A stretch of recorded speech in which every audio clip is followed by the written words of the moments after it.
സുഹൃത്തുക്കളെ, സഹോദരങ്ങളെ, ജാമിദ എന്ന് പറയുന്ന ഒരുത്തി ഇപ്പൊ പുതിയ നമ്പറുമായിട്ട് ഇറങ്ങിയിരിക്കുകയാണ്.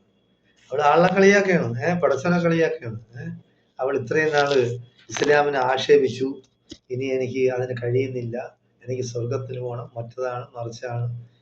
എവള് സ്വർഗത്തിൽ പോകും.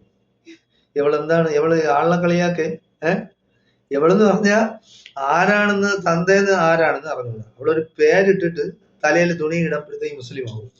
എങ്ങനെയാവും? എത്രയോ പേര് ബാക്കിയുള്ള സമുദായക്കാരെല്ലാം തലയിൽ തുണിയിടുന്നു. വടക്കേ ഇന്ത്യയിലൊക്കെ പോയ എല്ലാ ഹിന്ദു സമുദായത്തിലുള്ളവരും നമ്മുടെ ഇന്ദിരാഗാന്ധി വരെ തലയിലിടുമായിരുന്നു. പിന്നെ എത്രയോ സ്ത്രീകളുണ്ട്, അവരെല്ലാം തലയിൽ തുണിയിട്ടാണ് നടക്കുന്നത്. അതുകൊണ്ടാരും മുസ്ലിം ആവുകയൊന്നുമില്ല. ഇസ്ലാം മതവിശ്വാസിയാക്കി. ഇസ്ലാം മതവിശ്വാസം എന്ന് പറയുന്നത് ഹൃദയത്തട്ടിയുള്ള, അതായത് ഇസ്ലാമിൽ വിശ്വസിക്കും, അള്ളാഹുവിലും അവന്റെ കിതാബുകളിലും അവന്റെ മലക്കുകളിലും അവന്റെ നബിമാരിലും ഒക്കെ വിശ്വസിച്ചാലേ, പിന്നെ ഖിയാമത്ത് നാളിലും ഒക്കെ വിശ്വസിച്ചാലേ മുസ്ലിം ആവുള്ളൂ. ഇതൊന്നും ഇല്ലാതെ ഒരു ചെറ്റ ഒരുത്തി വന്നിരുന്ന് ഞാൻ ഇനി ഇസ്ലാം ആവുകയാണ്, നിനക്ക് എന്ത് കയറിപ്പോവാനും ഇറങ്ങാനും നാടകമാണ്, അതെ നീ സിനിമ കളിക്കുകയാണ്. നിനക്ക് നല്ലതെന്ന് പറയുന്നത് ഒന്നീ നീ നാടകത്തിൽ പോയി അഭിനയിക്കും, അല്ലെങ്കിൽ നീ സിനിമയിൽ പോയി അഭിനയിക്കും. അത് കണ്ട് ആളുകൾ പിന്നെ നിനക്ക് പിന്നെ വല്ല ബഹുമാനോ ഇതാവല്ലോ തരുന്നെങ്കിലേ ഉള്ളൂ. നീ പിന്നെ ഇസ്ലാമിനെ ആക്ഷേപിക്കാനായിട്ട് ജനിച്ചവളാണ്. കാരണം നീ പേര് കൊണ്ടാണ് നിന്റെ മുസ്ലിമാണെന്ന് പറയുന്നത്. തലയിലും കൂടെ ഇടുമ്പോൾ ആളിയാൽ ആ മുസ്ലിമാണ്. അല്ല, നീ മുസ്ലിം ഒന്നും അല്ല, നീ മുസ്ലിമിന് പറഞ്ഞതൊന്നും അല്ല. കാരണം എന്ന് പറഞ്ഞാൽ നിന്റെ തള്ള, നിന്റെ അമ്മ ആരാണെന്ന് ഞങ്ങൾക്ക് അറിഞ്ഞൂടാ, നിനക്കറിയാമെങ്കിലേ ഉള്ളൂ. പിന്നെ നിന്റെ അച്ഛൻ ആരാണെന്ന് ഞങ്ങൾക്ക് അറിഞ്ഞൂടാ, അത് നിന്റെ അമ്മയ്ക്കേ അറിയാവൂ. നിന്റെ അച്ഛൻ എന്തായാലും നിനക്ക് അറിഞ്ഞൂടല്ല നിന്റെ അച്ഛൻ ആരാണെന്ന് അറിഞ്ഞൂടാ. അപ്പോ നല്ലതെന്ന് പറയുന്നത് അടങ്ങി ഒതുങ്ങി സ്ത്രീ എന്ന് പറയുന്നത് സ്ത്രീയാണ്. അവൾ എപ്പോഴായിരുന്നാലും ശരി ഒരു പുരുഷന് പിന്നെ കീഴിലേ ജീവിക്കാൻ ഒക്കുള്ളൂ സ്ത്രീക്ക്. ഇപ്പൊ അല്ല എന്ന് പറഞ്ഞ് ഇവിടെ സ്ത്രീ സ്വാതന്ത്ര്യം മറ്റേത് മറിച്ച് എന്നൊക്കെ പറയുന്നത്, എങ്കിൽ പിന്നെ ദൈവം എന്ന് പറയണ്ട. കാര്യം ദൈവവിശ്വാസം എന്ന് പറയുന്നത്, നിനക്ക് നീ ദൈവവിശ്വാസിയാണോ നിരീശ്വരവാദിയാണെന്ന് എനിക്ക് അറിഞ്ഞു. നീ നേരത്തെ മുസ്ലിം ആയിരുന്നു, നീ ഇമാമായിട്ട് കുറെ നാള് നിലമ്പൂരിലും അവിടെ ഇവിടെയൊക്കെ നമസ്കരിച്ചിട്ടുണ്ട്. നിന്റെ ബാക്കിൽ കുറെ സംഘികളും അല്ലാത്തവരും ഒക്കെ വന്ന് നമസ്കരിച്ചതായിട്ടൊക്കെ പിന്നെ ഞാൻ കണ്ടിട്ടുണ്ടത്. അപ്പൊ അങ്ങനെ വീഡിയോയിലും അതിലും. എന്തായാലും ശരി, നിനക്ക് പറ്റിയതെന്ന് പറയുന്നത് പിന്നെ അതാ, ഒന്നുകിൽ നീ ഹിന്ദു മതവിശ്വാസിയാവുക, അല്ലെങ്കിൽ ക്രിസ്ത്യാനിയാവുക, അല്ലെങ്കിൽ യഹൂദ മതം വിശ്വസിക്കുക. നിനക്ക് ഏത് മതം വിശ്വസിക്കാനും യാതൊരു തടസ്സമില്ല. നീ ഇപ്പൊ ഇസ്ലാമിൽ നിന്ന് പുറത്തു പോയിന്ന, അല്ലെങ്കിൽ ഞാൻ ഇസ്ലാം ആണെന്ന് പറഞ്ഞിട്ട് ആർക്കും ഒരു ഗുണവും പ്രത്യേകിച്ചൊന്നുമില്ല. നിനക്ക് ഏത് വിശ്വാസം വേണമെങ്കിലും സ്വീകരിക്കാൻ ഇവിടെയുള്ള ഭരണഘടന അനുഭവിച്ചിട്ടുണ്ട്. നിന്റെ പിറകെ പക്ഷെ നീ ഒരു സമുദായത്തിനെ പിടിച്ച് ആക്ഷേപിക്കരുത്. അതിന് നിനക്ക് ആരും അനുമതി തന്നിട്ടില്ല. നിനക്ക് അങ്ങനെയുള്ള അവകാശമില്ല. ആക്ഷേപിക്കുന്നതിന് ഒരു മര്യാദയുണ്ട്. ആ ലിമിറ്റ് കടന്ന് പിന്നെ നീ ആക്ഷേപിക്കരുത്. എല്ലാവർക്കും ഞാൻ ഇസ്ലാം മതവിശ്വാസിയാണ്, ഞാൻ ഹിന്ദു മതത്തിനെ ഞാൻ ആക്ഷേപിക്കാൻ പോവില്ല, ക്രിസ്ത്യൻ മതത്തിനെ ആക്ഷേപിക്കാൻ പോവില്ല, പിന്നെ യഹൂദനെ ആക്ഷേപിക്കാൻ പോവില്ല. പക്ഷെ അവർ കാണിക്കുന്ന ചെയ്തികളെ നമുക്ക് വിമർശിക്കാം, പക്ഷെ ആ മതത്തിനെ അല്ല വിമർശിക്കുന്നത്. ആ മതത്തിൽ വിശ്വസിക്കുന്നവർ കാണിക്കുന്ന ചെയ്തികൾ, അത് ആ മനുഷ്യന്റെ കയ്യിലെ കുഴപ്പമാണ്, മതത്തിന്റെ കയ്യിലെ കുഴപ്പമൊന്നുമല്ല. ഓക്കെ. അപ്പോ എന്തായാലും ശരി, നീ ഈ നാടകവും അഭിനയവും ഒന്നും കാണിച്ച് നീ ആളുകളെ മറ്റതാക്കണ്ട. നിനക്ക് എന്ന് പറയുന്നത് നിനക്ക് നിന്റെ കയ്യിലെ കുഴപ്പമല്ല അത്. നിന്നെ ഒരു ഭർത്താവില്ലേ, അതായത് സ്ത്രീകള് പുരുഷന്മാരുടെ കീഴിൽ ജീവിക്കണമെന്നുള്ളത് അത് പ്രകൃതിയുടെ നിയമം, ദൈവത്തിന്റെ വേണ്ട, പ്രകൃതിയുടെ നിയമമാണ്. കാരണം സ്ത്രീയാണ് പ്രസവിക്കുന്നത്, കുട്ടിയെ ഗർഭം ചുമക്കുന്നതും സ്ത്രീയാണ്, സ്നേഹം കൊടുക്കുന്നത് മാതാവ്, സഹോദരി, പിന്നെ മക്കള്, അങ്ങനെയൊക്കെയാണ്. അപ്പൊ അതൊക്കെ നിനക്കറിയാമോ എന്ന് എനിക്ക് അറിഞ്ഞൂടാ. എന്തായാലും ശരി, അപ്പോ പുരുഷന്റെ അടുത്ത് പറയാണ്, ഞാൻ ഇത്രയും നാള് ഞങ്ങള് പിന്നെ സ്ത്രീകള് പ്രസവിച്ചില്ല, ഇനി പുരുഷന്മാർ പ്രസവിക്കാൻ നിന്നെ കൊണ്ടൊക്കുവോ അതിന്?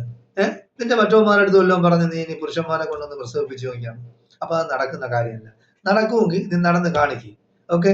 അപ്പോ കൂടുതൽ ഞാൻ വിശദീകരിക്കുന്നില്ല. നല്ലതെന്ന് പറയുന്നത് അടങ്ങി ഒതുങ്ങി ജീവിക്കുക. സ്ത്രീകളായിരുന്നാലും ശരി, പുരുഷന്മാരായിരുന്നാലും ശരി, അവനവന്റെ കർത്തവ്യങ്ങൾ നിറവേറ്റുക. സമൂഹത്തിന് അടുത്ത് ഓരോ വ്യക്തിക്കും ഓരോ കടപ്പാടുകളുണ്ട്. അതുപോലെ ഈ സമൂഹത്തിനും ഓരോ വ്യക്തിയോടും ഓരോ കടപ്പാടുകളുണ്ട്. അതനുസരിച്ച് പരസ്പരം സ്നേഹിച്ചും വിശ്വസിച്ചും വിദ്വേഷവും വെറുപ്പും ഇല്ലാതെ ജീവിക്കാൻ നോക്ക്. അല്ലാതെ നീ മതങ്ങളെ ആക്ഷേപിച്ച് വേറൊരു മതമാണ് നല്ലത്, മറ്റേ മതം കൊള്ളൂല്ല, അതിൽ അങ്ങനെയാണ് ഇങ്ങനെയാണ് എന്ന് പറഞ്ഞ് നടക്കരുത്. നീ അങ്ങനെ വിമർശിക്കുന്നെങ്കിൽ നീയും നിന്റെ മറ്റവന്മാർ കുറെ ഉണ്ട്, ഒരു അപ്പി വൈജുവ, പിന്നെ വേറൊരുത്തി ഉണ്ട് നിന്റെ കൂടെ നടക്കുന്ന, പിന്നെ ഈ കുറെ സംഘികളും സംഘ പരിവാറുകാരും ഉണ്ട്. നീ അവന്മാരുമായിട്ട് ചേർന്നിട്ട് ഇസ്ലാമിനെ ആക്ഷേപിക്കാൻ നടക്കരുതെന്നാണ് എനിക്ക് പറയാനുള്ളത്. നിനക്ക് നിന്റെ വിശ്വാസം അനുസരിച്ച് നടക്കാം. നീ ഇസ്ലാമിൽ വരുന്നെന്ന് പറഞ്ഞാൽ വരുന്നത് നിനക്ക് പറയാനല്ല വേണമെങ്കിൽ, നിനക്ക് വേണമെങ്കിൽ പറയാം. പക്ഷെ നീ ഒരു ഇസ്ലാമായിട്ടോ നീ ഒരു മുസ്ലിമായിട്ടോ ആരും അംഗീകരിക്കില്ല. കാരണം നീ എന്ന് പറഞ്ഞാൽ നാടകക്കാരിയാണ്. നീ നാടകക്കാരികൾ എന്താണ്? അഭിനയിക്കുന്നതാണ്. അപ്പോ നീ അഭിനയം നിർത്തിയിട്ട് ജീവിക്കാൻ നോക്ക്. മാനം മര്യാദയായിട്ട് ജീവിക്കാൻ നോക്ക്. സമുദായങ്ങളെ ആക്ഷേപിച്ചും അവർ തമ്മിൽ വിദ്വേഷം ഉണ്ടാക്കിയും പിന്നെ വെറുപ്പും വിദ്വേഷവും കലർന്ന ഇത് നീ കളയണം. കളഞ്ഞിട്ട് മനുഷ്യർക്ക് എന്തെങ്കിലും നന്മ ചെയ്യാം, സമൂഹത്തിന് എന്തെങ്കിലും നന്മ ചെയ്യാൻ നോക്കുക. നീ നന്മ ചെയ്യാൻ നോക്ക്.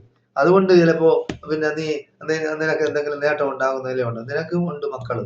നീ ഇപ്പൊ അതായത് കോളേജിലായിരുന്നാലും സ്കൂളിലായിരുന്നു നിന്റെ മക്കളെ കൊണ്ട് ചേർക്കാൻ പോകുമ്പോഴത്തേക്ക് അതിലൊരു കോളമുണ്ട്, ഏത് ജാതിയാണെന്ന്. നീ ഏത് ജാതി എഴുതണം. കാര്യം നീ പറയുന്ന മുസ്ലിമാണെന്ന്. തലയിൽ ചിലപ്പോ ഇടും, തലയിൽ നീ അല്ലാതെ ഇടും. നിന്റെ തലയിൽ ഇടാൻ ആരും നിർബന്ധിച്ചിട്ടില്ല, തലയിൽ ഇടണ്ടെന്നും പറഞ്ഞിട്ടില്ല, തലയിൽ ഇടണമെന്നും പറഞ്ഞിട്ടില്ല. എന്നാലും ശരി, നീ അതിൽ എന്ത് കോളം ചേർക്കും? ജാതി ഇല്ലാന്ന് എഴുതും. ജാതി ഇല്ലാന്ന് എഴുതുമ്പോഴത്തേക്ക് നിനക്ക് എന്താണ് പിന്നെ അതിലുള്ള ആനുകൂല്യങ്ങൾ കിട്ടും. അപ്പൊ ആനുകൂല്യങ്ങൾ ഏതെങ്കിലും ഒരു സമുദായത്തിന് പറ്റിക്കണം അങ്ങനെ വരുന്നത്. അതായത് തന്തയ്ക്ക് പിറന്നവളാണെങ്കിൽ, പുരുഷനായിരുന്നാലും ശരി ആണായിരുന്നാലും ശരി, തന്തയ്ക്ക് പിറന്നവന്മാരാണെങ്കിൽ ആദ്യം ചെയ്യേണ്ടത് ഞാൻ ഇന്ന നിലപാടാണ്, ഞാൻ ആ നിലപാടിൽ തന്നെ ഉറച്ചു നിൽക്കും. എനിക്ക് ജാതി ഇല്ലെങ്കിൽ ജാതി ഇല്ല എന്ന് പറയണം. അപ്പോൾ എല്ലാ ജാതികളെയും വിമർശിക്കാം. അല്ലെങ്കിൽ ജാതി ഉണ്ടെങ്കിൽ ഞാൻ ഇന്ന ജാതിയാണ്, പക്ഷെ ആ മതത്തിനെ വിമർശിക്കാൻ പോകുന്നത്. ആ വിമർശിക്കാൻ പോകുന്നെങ്കിൽ ആ മതത്തിൽ നീ പാടില്ല. അത് നീ മനസ്സിലാക്കി ജീവിച്ചാൽ നിനക്ക് നല്ലത്. കാരണം എന്ന് പറയുന്നത് നിന്റെ കയ്യിലില്ല, നിന്നെ ഒരുത്തം നോക്കുന്നുണ്ടല്ലോ, ഒരു ഭർത്താവ് എന്ന് പറയുന്നത് ഉണ്ടെന്നാണ് പറയുന്നത്. അവന് നല്ല 2 എണ്ണം കിട്ടണമെന്നുണ്ടെങ്കിൽ നീ മര്യാദ പഠിക്കും, അല്ലെങ്കിൽ നീ മര്യാദ പഠിക്കില്ല. കാരണം സ്ത്രീകളെ ആക്രമിക്കുന്നതൊന്നും മര്യാദയ്ക്ക് ചേർന്നതല്ല. നിന്റെ പേരിൽ വേണമെങ്കിൽ ഇപ്പൊ നാടൊരുപോലെ കൊണ്ടുവന്ന് കേസ് കൊടുക്കാം ഓരോരുത്തർക്ക്. അതായത് നബിയെയും പിന്നെ പ്രവാചകന്മാരെയും പ്രവാചക വ്യക്തിമാരെയും ഇസ്ലാമിനെ ആക്ഷേപിക്കുന്നു എന്ന് പറഞ്ഞാൽ നീ കേസിന് പോകാനേ നിനക്ക് സമയം കാണുള്ളൂ. അപ്പൊ നിനക്ക് കേസും വഴക്കുമല്ല, അവനെ പിടിച്ച് 2 എണ്ണം പൊട്ടിക്കുകയാണെങ്കിൽ അവൻ നീ ശരിയായി പോകും കേട്ടോ. അതുകൊണ്ട് നീ സൂക്ഷിച്ചും കണ്ടും ജീവിക്കുന്നതാണ് നിനക്ക് നല്ലതെന്നാണ് എനിക്ക് പറയാൻ പിന്നെ ഉള്ളത്. അതുകൊണ്ട് കേരളത്തിലെ സമൂഹത്തിനോട് എനിക്ക് പറയാം, ഇങ്ങനെയുള്ള ചെറ്റകളാണ് ഈ പെണ്ണായാലും ശരി ആണായാലും ശരി, സമുദായ സ്പർദ്ധ ഉണ്ടാക്കുന്ന, പിന്നെ സമുദായങ്ങളെ ആക്ഷേപിക്കുന്ന, സമുദായങ്ങളിലെ നേതാക്കന്മാരെ ആക്ഷേപിക്കുന്ന ഇങ്ങനെയുള്ള ചെറ്റകളെ നമ്മൾ അകറ്റി നിർത്തണമെന്നാണ് എനിക്ക് പൊതുസമൂഹത്തോട് പറയാനുള്ളത്. ജയ് ഹിന്ദ്, ജയ് ഭാരത്.